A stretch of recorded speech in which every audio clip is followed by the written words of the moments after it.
Let's go.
Alright, I'm ready to get started.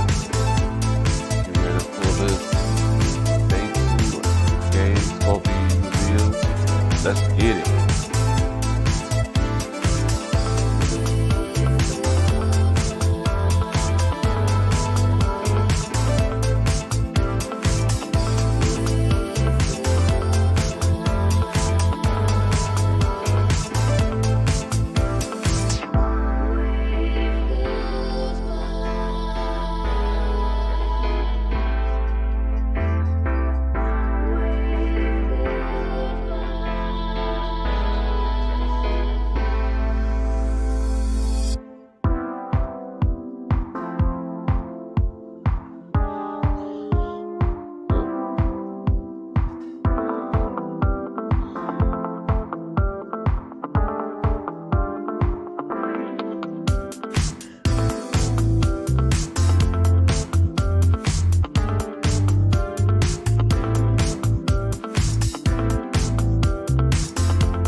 Video games are a remarkable way to both tell and experience stories. They invite you to enter worlds of action, fantasy, terror, and wonder. Not just a member of the audience, but an active participant.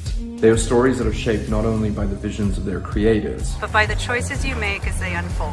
They are changed by you, just as you were changed by them. This year, for the first time, Tribeca has selected 8 games. We hope they offer you a brief glimpse into the ingenuity and artistic scope that games have to offer the world, and why they belong at the forefront of our conversations about storytelling, both now and in the future. We can't wait for you to play them. Horror stories are often about seeing our deepest fears and anxieties made real in the form of ghosts, ghouls, and demons. But in the survival horror game Signalis, the true horror lies not in the shambling monsters you find lurking in a subterranean bunker or an alien planet, but in what lies beyond the limits of human comprehension. Revelations so dreadfully that can shatter the mind. This is the cosmic horror of Signalis.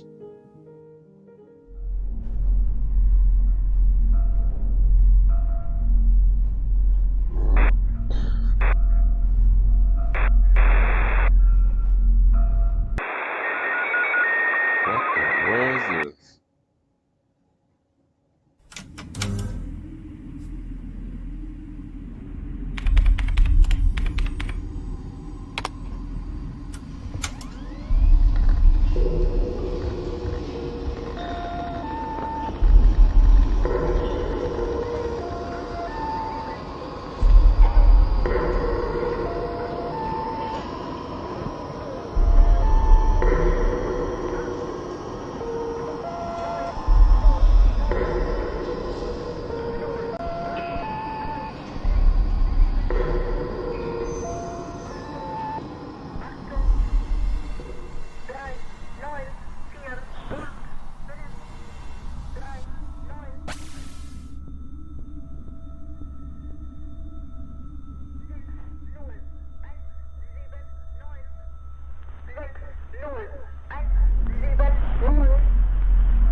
Kena Bridge of Spirits is a rich, compelling tale of fantasy and adventure with themes of trauma and loss of forgiveness.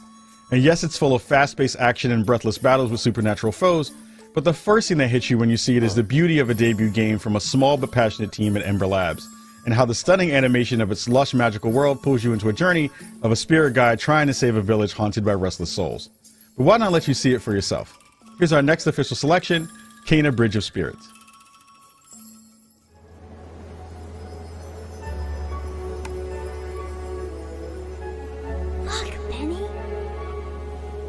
Ground yourself. I like those grabs. I like the way that. Feel the energy of the mountain.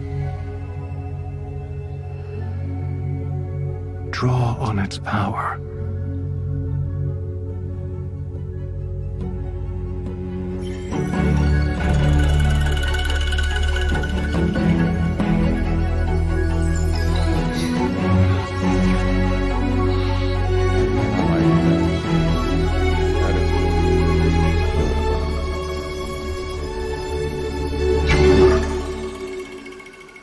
Ember Lab is a really small studio. We have a background in film and animation. We got our start doing visual effects for films.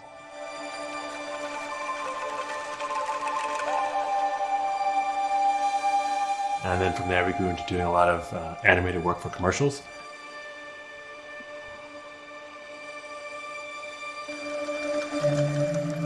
In between commercial projects, we would always siphon off some time to learn new things and be a little creative. Oh, that's cool. And over time, we decided that, wow, we have a real passion for games, and we wanted to throw our hat into the ring with our first project, Cana.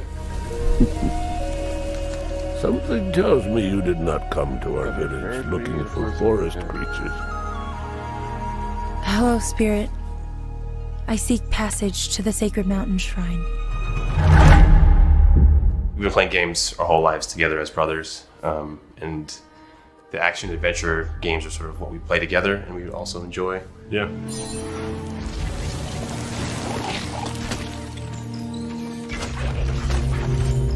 We kind of had this idea of the rot being a kind of a force of nature that was maybe working against you. It was kind of the enemy initially.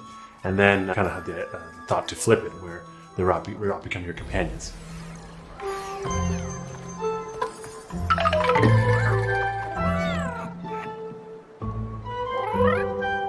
Come on. And that's when we kind of found that we had something kind of unique. It opened up a lot of cool mechanics, especially with the puzzles in the game.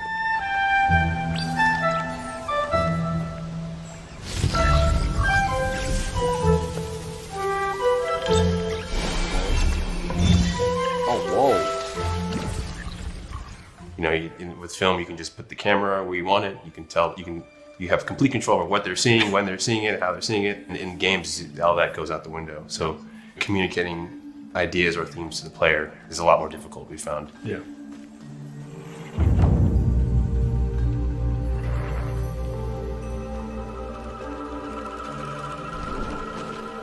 You have to be really sort of crafty in how you're getting communication to the player, especially when you're trying to do it through gameplay and not just always through cutscene. One of Tara's memories. I should see where it leads me. We love creating immersive experiences, and we try to really think about atmosphere and tone a lot when we're on the game development side.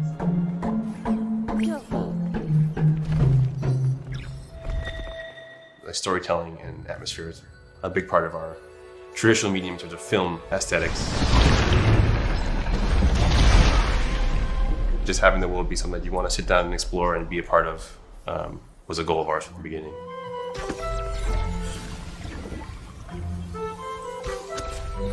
Having a nice team of really great animators who have worked together, I think was paramount in terms of pulling off some of the storytelling we wanted to do with the game. Oh, I like that. That looks great right there.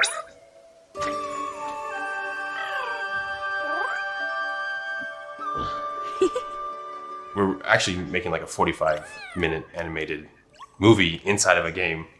Hi. We're really proud of the team. A lot of them come from the visual effects and animation background and kind of converted their skill sets from the film and animation background into developers on the game side.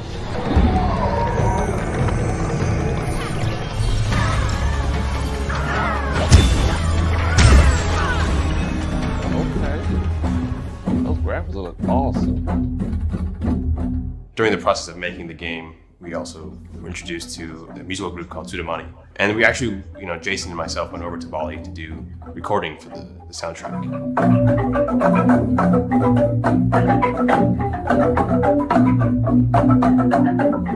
Yeah. One of the things that's grown out of that relationship is Dewa is the composer, but his daughter Ayu is actually the voice of Kana. My name's Kana. What are you two doing out here? She's never done any voice acting, but she fit right in. It's okay. You have to go now. You know, we wanted to make a game that would just excite us if we saw it. You know, something that we would see the trailer. Oh yeah, that game looks awesome. So as difficult as it has been, it's also very rewarding because it's like something that we would be very proud of. You know, something that we would want to pick up ourselves. You must move on.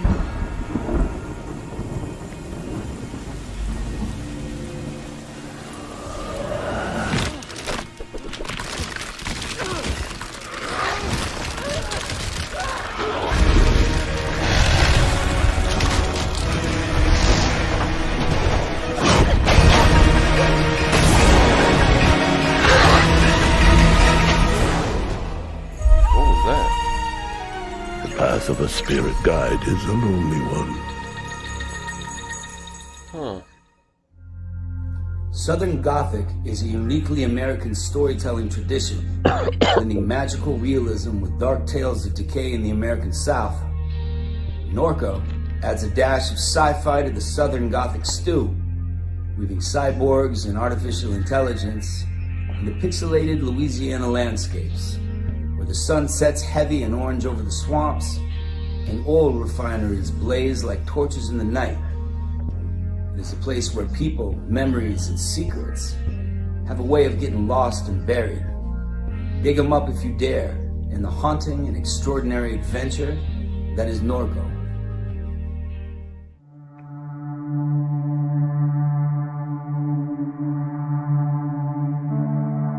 Real, what is this?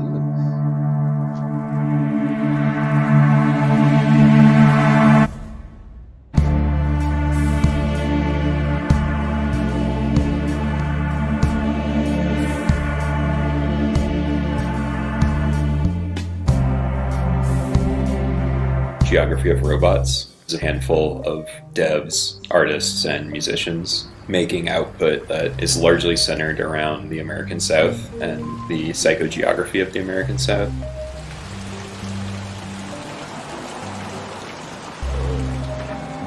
Another one. Our first release is a game called Norco, which is about my hometown of Norco, Louisiana. A small, very industrialized town about 25 miles upriver from New Orleans.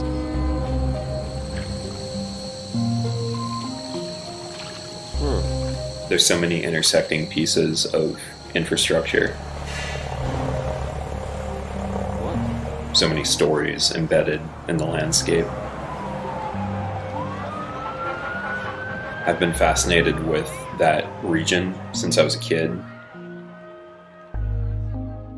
I wanted to synthesize all of those research interests into something, and Norco is that culmination of effort.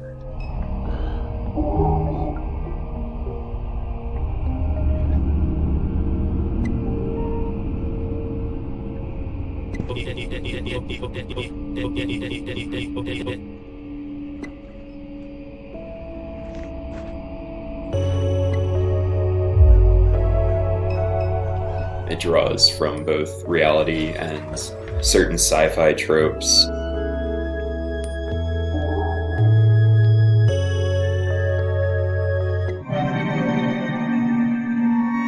To explore little air pockets of the surreal within the reality of the game.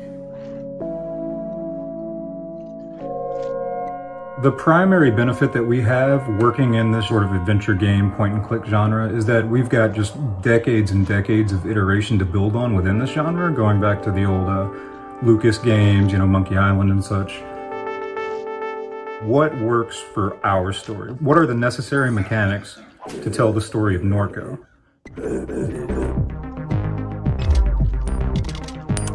Well, they do a good job with the game. Did he just throw a punch? Fight? I was interrogating a lot of events and experiences from the past. I was playing a lot of 2D pixel art games at the time. A lot of traumatic events had occurred both in my personal life and the life of the region that I was exploring, and I thought there was a kind of hauntological element to using pixel art to tell those stories.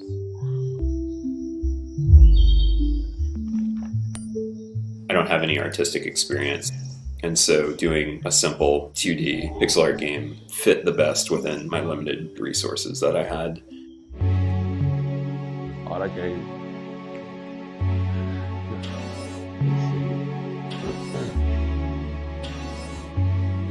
In the more recent years, big and small studios have really been pushing like what it means for player agency to take a front seat in a semi-linear narrative.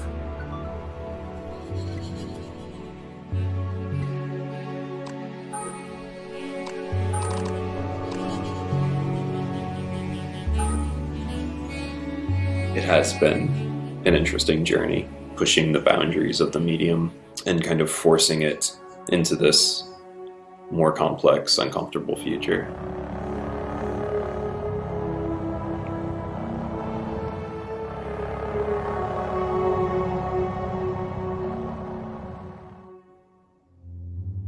In the handmade adventure game Harold Halibut, a spaceship full of people fleeing the Cold War crash lands in an alien ocean, where the sunken ship becomes a city that's forever stuck in the 1970s. And when I say handmade adventure game, I mean that in a very physical, tangible way. Every set, every character, every floorboard, and every coffee cup has been meticulously handcrafted from wood, clay, cloth, and metal to bring this gorgeous world to life. I'm pleased to introduce the stop-motion adventure, Harold Halibut.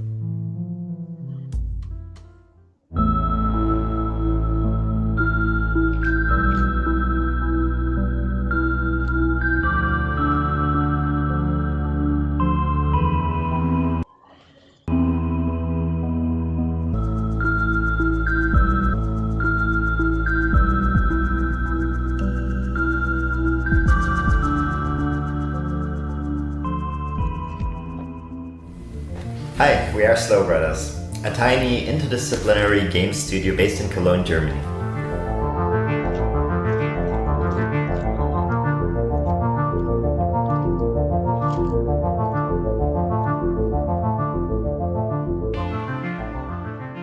Harold! Stop daydreaming! And don't forget to fix the light after cleaning up the paint! Sometimes I do wonder what life would have been like on Earth. It's been about 10 years since we started game development. Some of us have a film background, and at that time we were kind of frustrated about the big budgets needed to produce a feature-length film, the dependencies to producers. Being also game lovers, we thought that making a game instead of a film to tell a story might be the more approachable endeavor. We quickly realized that the budgeting thing at least wasn't too different from feature-length films, but we were way too deep into the process already when we realized that.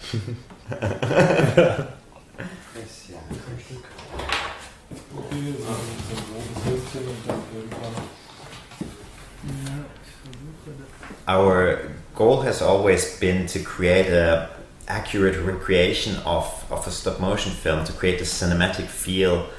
And our initial approach was quite a lot of experimentation involved until we found our process that we use now, which is 3D scanning everything by using photogrammetry to create 3D models of the characters that we then animate using motion capturing.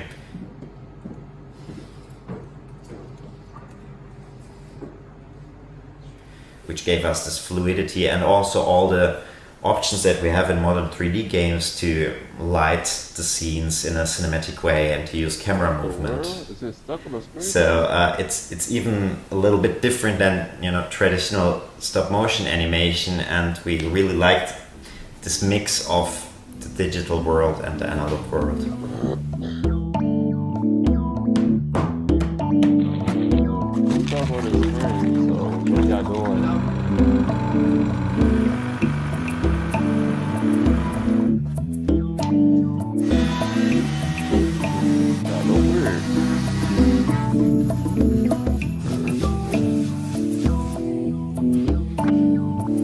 heard a bunch of people questioning why we put such effort into building the sets and the tiny details.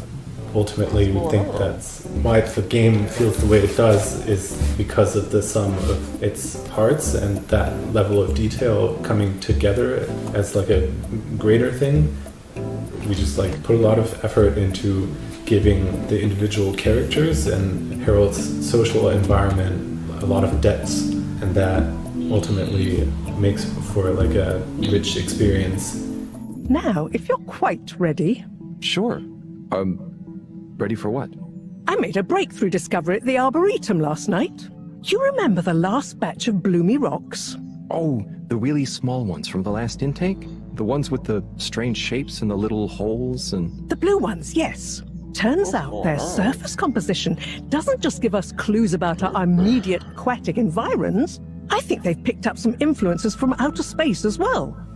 We create a relatable science fiction world instead of having a super distant sci-fi future where things are so different that it might as well be magic. It may have started with one man, but it took the... The news says Gen Z is struggling. I've got news for them. I've stopped 1,000 attackers. And a natural disaster. I've saved lives. Well, I go to school full-time while I work full-time. The greater the challenge, the stronger we become. Only to find that the promising, watery planet contained no habitable landmass and dense toxic gas.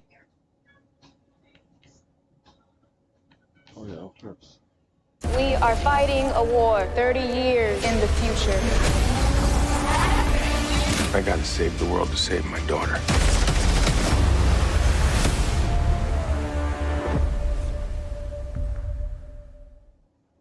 We all know in our present, but also thinking into the future, 200 years after that, and creating this kind of alternative timeline where things evolved in a different way.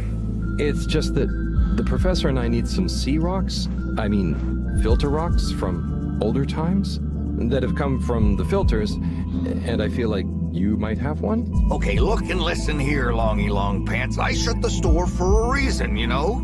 While we have this overarching storyline in our game with multiple story arcs, Harold is only one part of this bigger story, and we always kind of focus on Harold's personal interactions, relationships and friendships of Harold.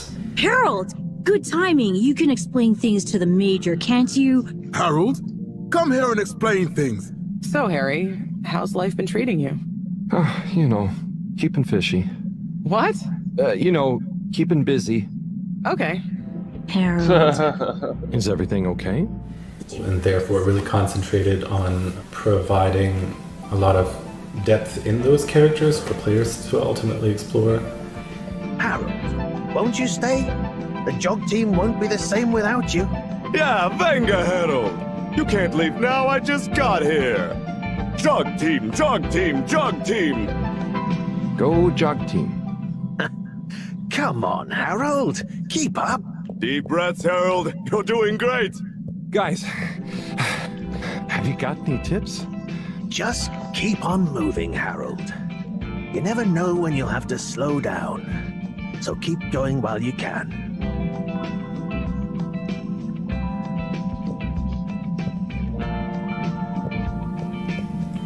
Ja, dat is toch goed. Je ziet hier even walken bij.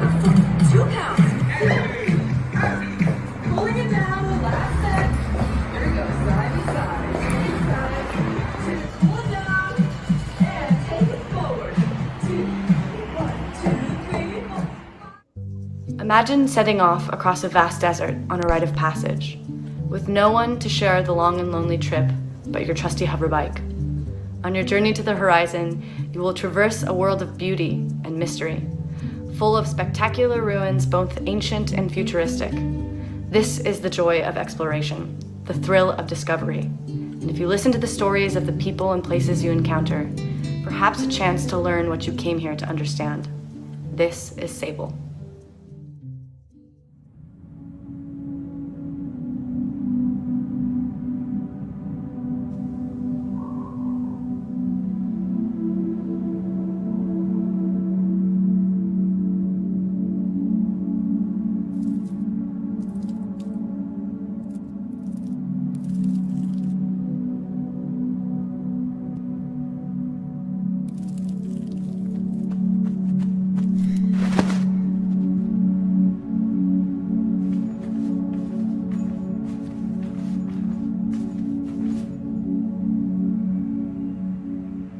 Shedworks is us. I'm Greg, this is Daniel, and we started out in my parents' shed.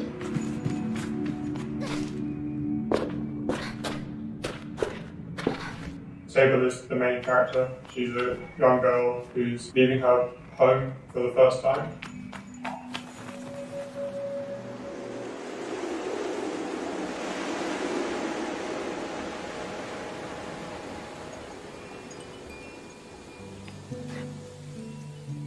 The gliding is what Sable embarks on as the story starts, and it's something that everybody who comes of age in the world of Sable does. It's how you find out what you want to become in life. Leaving your home behind and experiencing the world, meeting people, trying things, helping folks in need, and ultimately deciding what do I want to devote my life to.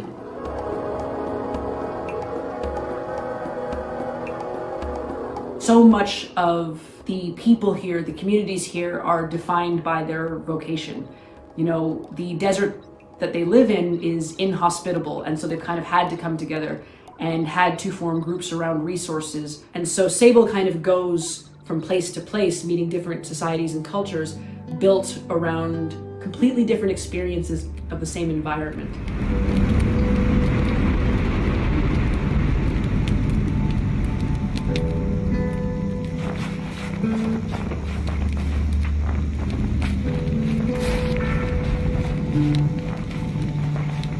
It means that she has to be a sponge, right? She's trying to figure out her place in the world, what she wants to do for the rest of her days. And I think that's what makes the story so fun. It really is about the places that you go, the people that you see, and the experiences that you have that not only shape her gliding, but shape her.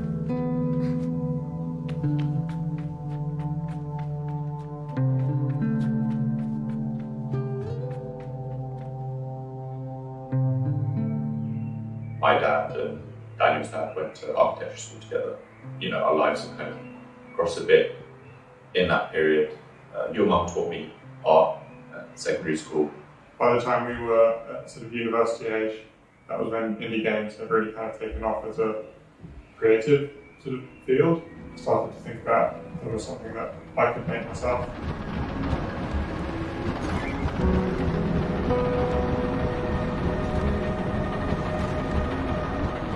I studied architecture, Daniel studied comparative literature, but neither of us had any experience making games before we started making games. We kind of went to the pub one time and had a chat about how because we had none of these industry direct connections to skills or experience, we thought we'd start our own internship, do our own internship in the shed. The initial thought was just, let's get some experience under our belt and see where we go from there. Somehow 6 years or so later, we're here now, still going. Still going. Yeah.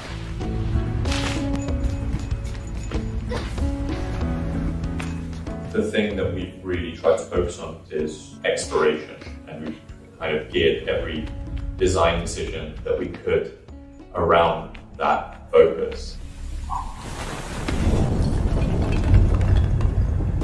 There's no real danger to the player in the game. It is quite relaxing in a way, but that doesn't make it less curious a world to explore, I think. I think the unique thing about it is how lonely it is, and the pace of the game is very laid back.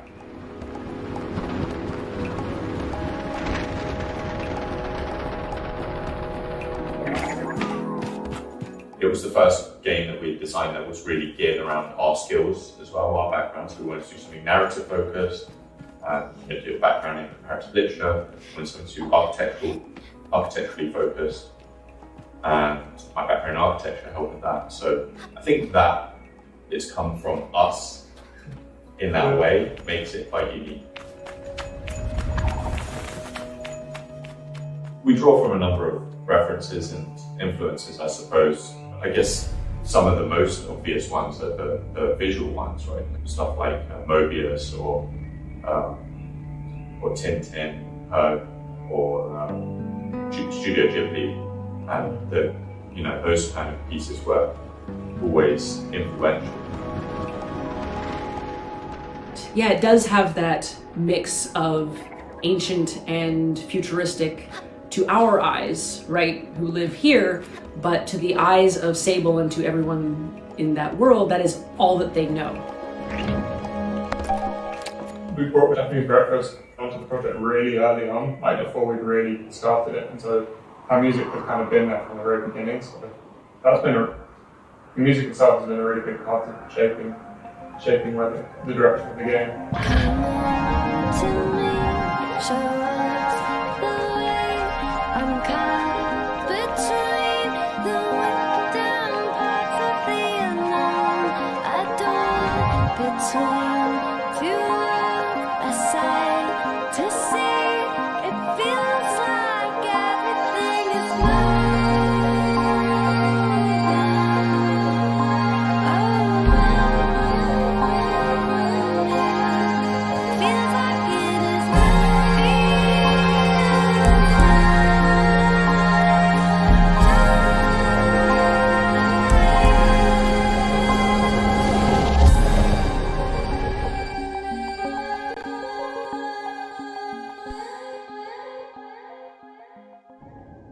Hello? In the gothic fairy tale Lost in Random, the world is divided into 6 shadowy realms, where every citizen's fate is determined by the roll of a cursed die. You play as Even, a young girl who's set out on a quest to save her beloved sister, Odd. And with the help of your companion, a magical living die named Dicey, you'll find yourself battling your way through a dark wonderland, and if you want to win the game, you'll have to embrace the chaos and find a way to tip the odds in your favor. From the Odd and Even minds of Zoink Games, here is Lost in Random.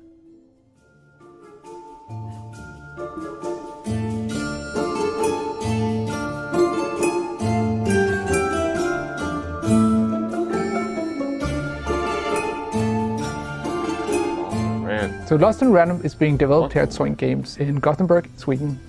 We're about 80 developers with a few different projects, but Lost in Random is definitely our biggest and most ambitious project ever.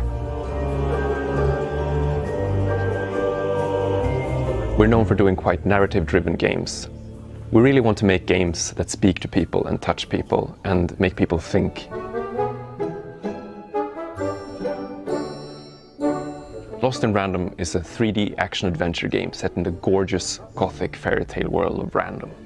And it tells the tale of Even, a young girl who befriends Dicey, a living dice with incredible powers. Even goes on this journey to rescue her sister from the clutches of a mad queen who's obsessed with board games. And so the queen decreed that any child who had turned the age of 12 would be given the grand honor of rolling her one true dice to show them their place in the world of Random. For Random is fair, Random prevails, and Random rules. Random rules. Even she's this naive young kid who's just, for the first time, going out into the world to find out who she is. It's really a story about the randomness of life and conquering the fear of it. That's cool. I like the way that looks.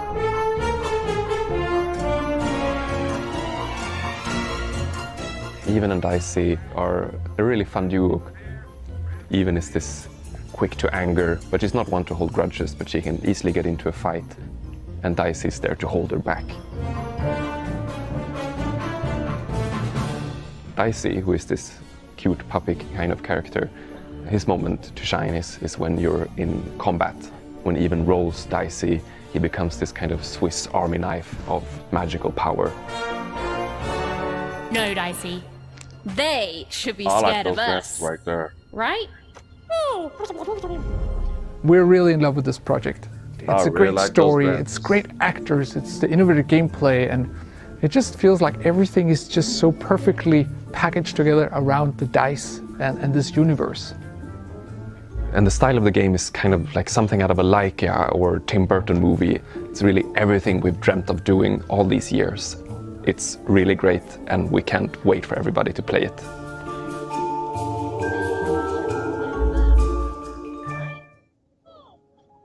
In the interactive thriller 12 Minutes, You play as a man who becomes trapped in a time loop, replaying the same 12 minutes of one fateful evening in his apartment over and over again. Each time you're going to have the chance to make new choices, learn what led up to those terrible events, and perhaps even escape them.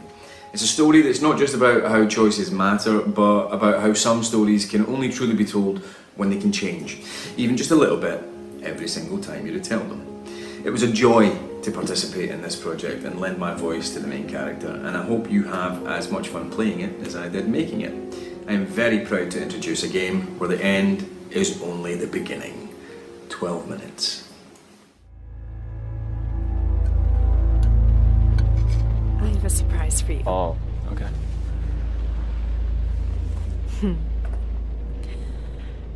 You want to guess what it is? This is an outfit for a newborn. You bought it this morning. You wanted to surprise me. I'm sorry. You're pregnant. You know? I know because you already gave it to me. This has happened before. What are you talking about?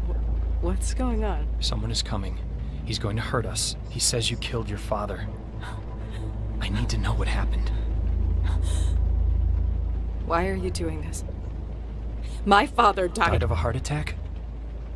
No, I didn't have anything to do with... Any second now, he's gonna knock on that door. Help me. This isn't happening. This can't be happening. Police, open up. My name is Luis. I'm the creator of 12 Minutes.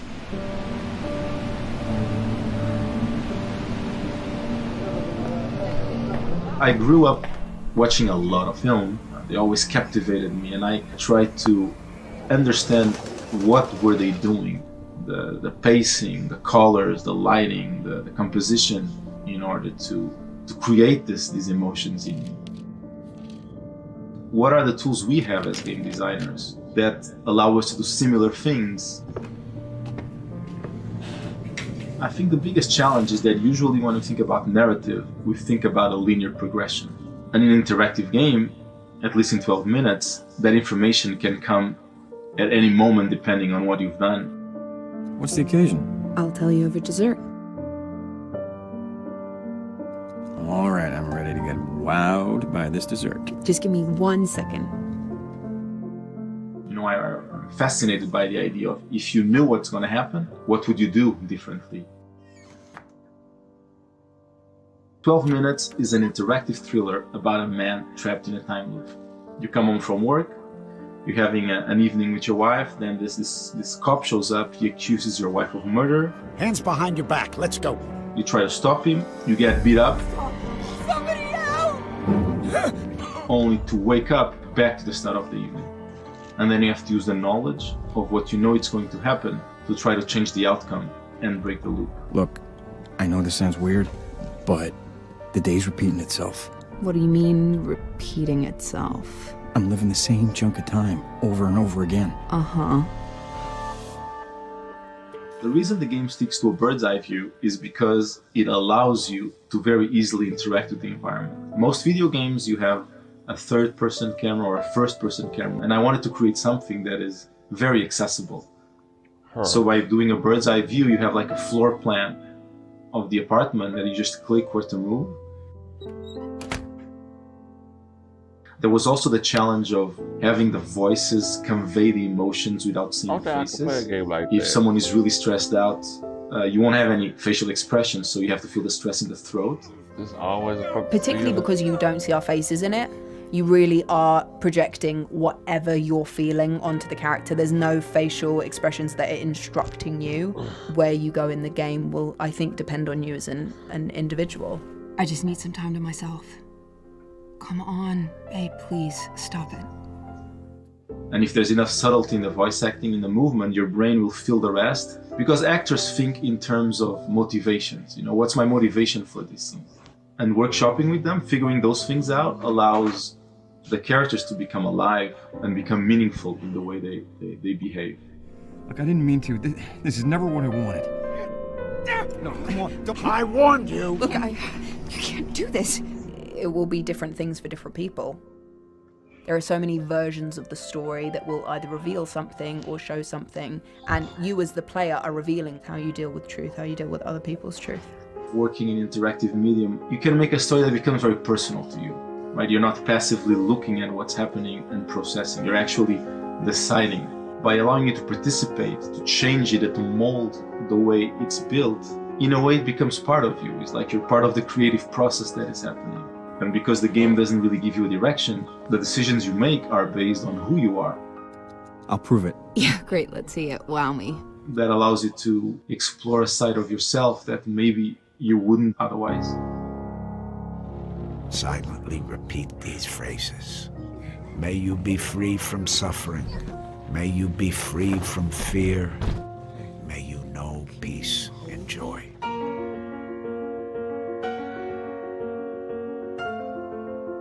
12 minutes, huh? Yeah, I won't be playing that one.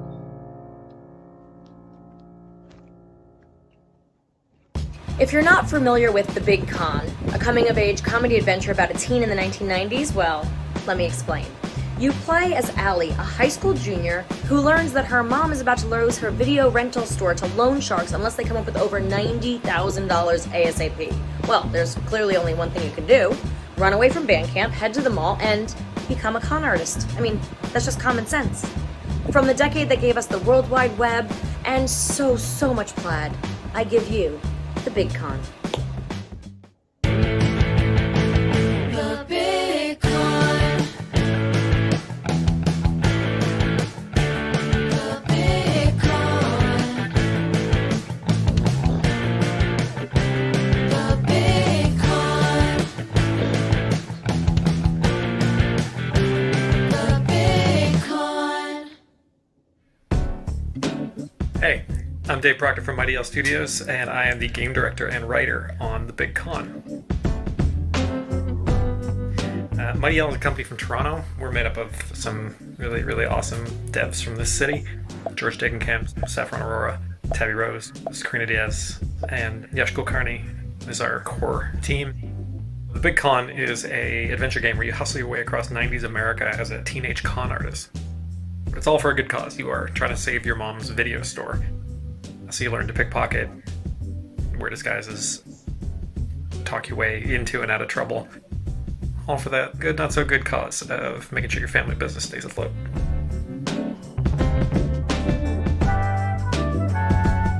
You know, one of the toughest things about making this game was selling people on the non-violent crime aspect of it. Games with guns don't bat an eye, but you know, the moment you have to steal an old lady's wallet, people start to think maybe there's something wrong with you, which is fine. That's part of the fun of making this. It really helps us make something that, you know, challenges people and challenges ourselves, and hopefully helps us find a little bit of in between in a story like this. Ultimately, Allie's doing crimes for a good cause, and you know, writing a funny and heartfelt story kind of helps justify those actions. So, you know, on the one hand, we get to make a game that we've never seen before, which is a con artist video game, and on the other hand, we get to kind of couch that in a conversation about small businesses surviving, and you know, a story about a mother and a daughter. And between that and the 90s, it really informed like what we were capable of coming up with in terms of this relationship. Like, who is Linda, Allie's mom, who raised her as a single mom and kept a business together and is tough as hell, and what is that person like, and what is her daughter like? How do they play off against each other? Allie can be, you know, she can be a teenager, she can be rough, she can be sarcastic. And this is something that we really wanted to see, and I think it brings a lot of truth to the game.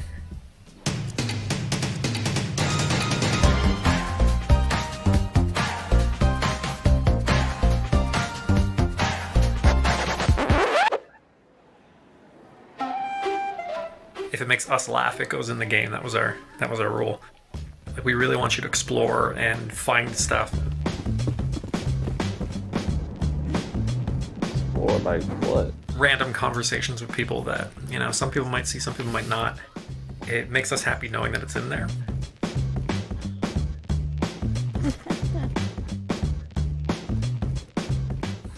And it, I think, really builds on the feeling of like building your own adventure.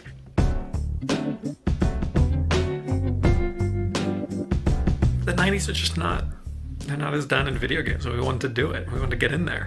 The 90s are a time when you don't have cell phones, you don't have the internet, you don't have the ability to look this stuff up if you need to, and it makes it a little bit more believable that you can be a traveling con artist, which I think is part of the charm.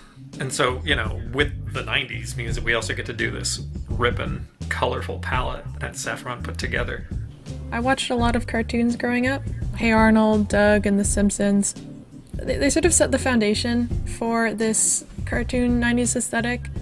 Bright, contrasting colors, exaggerated features, and like fun geometric patterns. So Allie is a very does what she wants character. She wears her cap backwards. That to me was always the signature look of the cool leader type character that you'd see in a lot of cartoons. You know, she has the ripped jeans, the baggy t-shirt, and she also wears her plaid shirt wrapped around her waist, which is, you know, a very, I think, 90s style. The references from Burblos to music or grunge or you know, what movies were popular, and like it just, we don't want to beat you over the head with nostalgia, but we want to bring you there. We want you to be on this journey with us.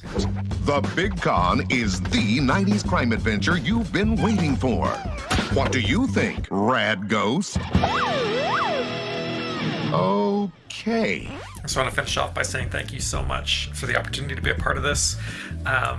And to be, you know, in the presence of such incredible games, and really just incredible international talent. It means a lot to a pretty stoked team from Toronto. So we hope to see you there, and we may try to steal the award anyways.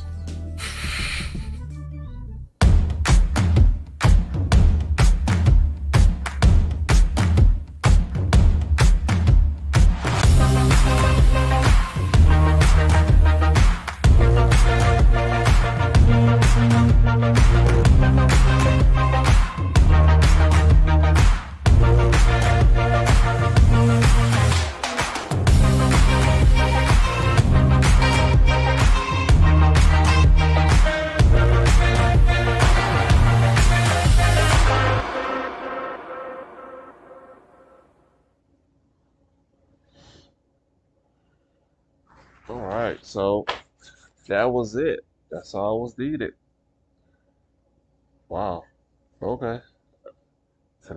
So tomorrow for Ubisoft's Forward tomorrow, which is at 10 o'clock in the morning. Well, one more and I'm out.